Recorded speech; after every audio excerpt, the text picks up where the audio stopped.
At Morning Point Senior Living Center, it looks like a zoo. Workers are trying to get a nativity scene in sheep shape. After 3 years of putting together a live scene, the center's enrichment director says fake animals just wouldn't do. We've got 200 people that's probably showed up as of now, so it's going good. These animals come from afar, a farm in Pendleton County about an hour north of Lexington. It's a most congenial spot, that camel lot. There are 10 camels at Honey Hill Farm, and they're in high demand right now.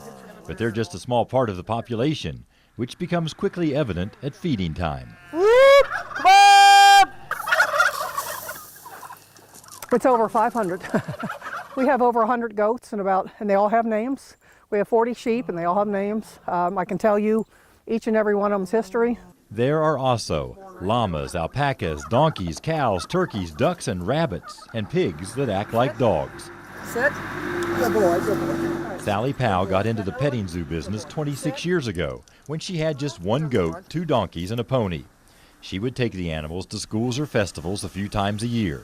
Now they sometimes have animals placed at more than a dozen events on the same weekend. We handle about 5,000 requests for information a year, and we do about 600 events a year, and this year there's been a huge spike in December events.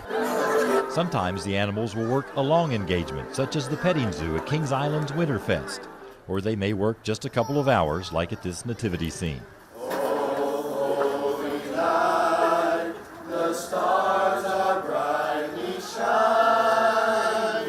The creatures are more than hired help. They're professionals who know how to act around people. When they're born, they start going out on events and getting that interaction, and that's the best thing for them. They like people, and they know that that's where their meal's coming from. I still get such a kick out of watching the kids interact with them, even after all these years. I'm never tired of it. Like all jobs, there comes a day when it's time to go out to pasture. None of our animals are for sale. We have retired goats, retired sheep, retired cows, retired horses. You know, we have 175 acres, so therefore, when they're ready to retire, they have a home here the rest of their lives. Not a bad life. These animals help bring joy to the world and make the bluegrass look a lot like Bethlehem.